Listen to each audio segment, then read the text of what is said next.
Nicholas, are the Greek people worn out by modern democracy? The turnout was appalling, wasn't it? Well, I think people have been tired of the whole situation.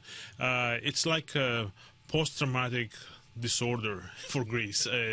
Day after day after day, they're hearing bad news, and they had put all their hopes on Tsipras in January, and he made a huge U-turn. So people are now disappointed, but the absence of a very good political alternative from the center-right. Right. Where is that? I mean, I thought of Mr. Papandreou, who's been a very good supporter of Bloomberg on the economy and Bloomberg Surveillance. Where is the culture in the generational follow-on to Mr. Papandreou? Well, unfortunately, Papandreou was a disaster for Greece. He institutionalized corruption and party politics, unions getting much more than they should have, and so on. So we're living the aftermath in Greece of Papandreou, and unfortunately, the new paradigm of a liberal democratic economy has not yet emerged. Nicholas Economides, we've been speaking for the last several weeks about the migrant and refugee crisis. We see photographs on a regular basis of Syrian refugees landing on islands in the Mediterranean, Greek islands. What about the migration of Greeks from Greece? Tell us, have you spoken to people in Greece about their future individually? Yes, people have been leaving Greece as much as they can, really, especially well-trained people with college education, university education. They leave and go to Europe. It's relatively easy to go to Europe. Some of them have shown up here in the United States, some of them even in California, in Silicon Valley. But there is a very significant drain of skilled people. On the other hand, there is lots and lots of people who cannot leave, and they're stuck, and they're getting more and more desperate.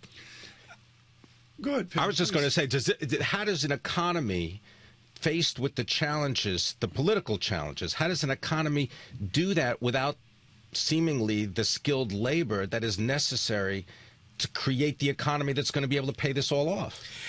Well, right now, the people who left couldn't find jobs. So at the moment, it was the best solution for them. Now, if 5 years from now, the Greek economy recovers and things are good, then they can come back, then things are going to be different. And in some way, it would be good for the Greek economy as well if they have had some experience abroad and so on. On the other hand, many people go abroad and never come back. Well, that would be Nicholas Economides. Folks, if you're just joining us, we welcome you on Bloomberg Radio, Bloomberg Television, worldwide, into our radio studio. Pim Fox with me today. Michael McKee is traveling, and we're honored to bring you Nicholas Economides of New York University. Professor, you were vetted under Samaras as a possible finance minister for your Greece.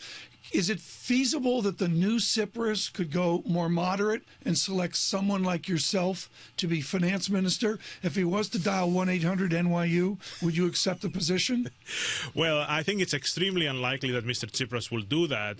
I would seriously consider the position, but at the same time, one has to agree that with the prime minister, whoever appoints somebody as a finance minister, one has to agree that certain things need to be done. Certain conditions need to be met.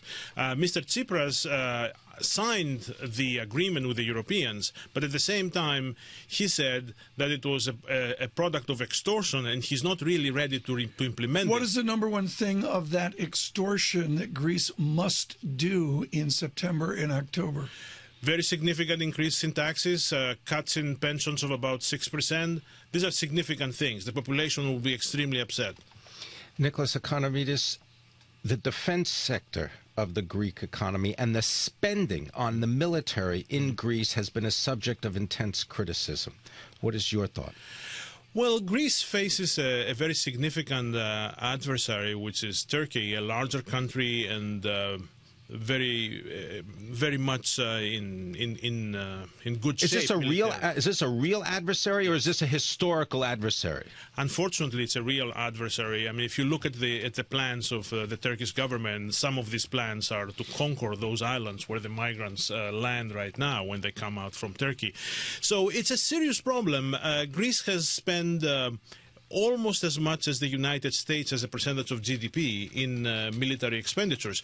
But this doesn't really show the full extent of the problem, because the United States, when it spends on military, some of it is on research, on creating new things and so on.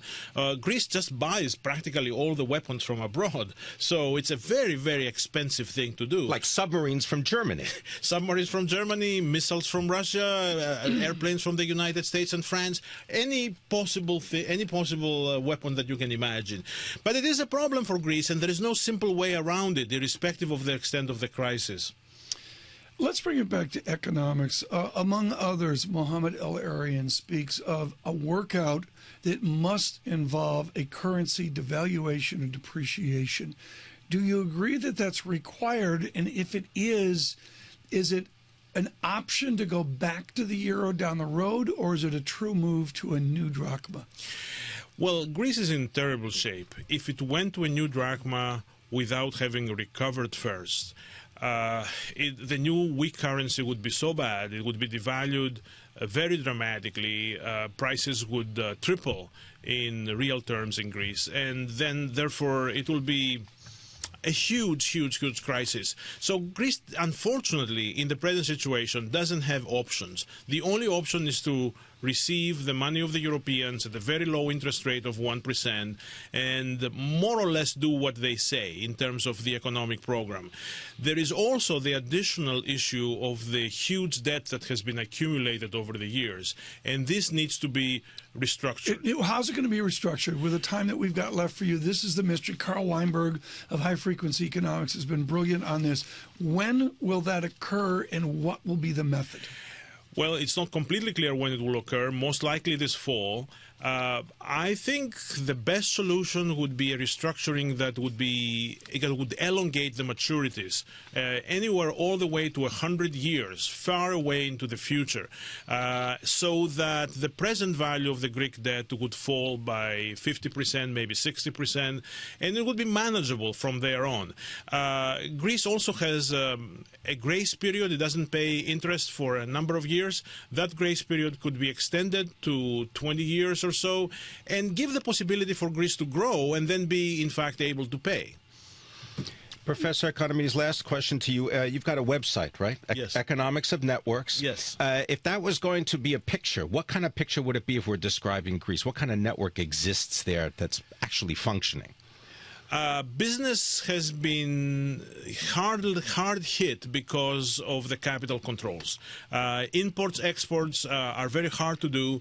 The retail sector is suffering because people can take only $60 out, 60 euros out of the bank, and we are Greece has very significant problems going forward. Professor, thank you so much. Nicholas Economides with us from New York University.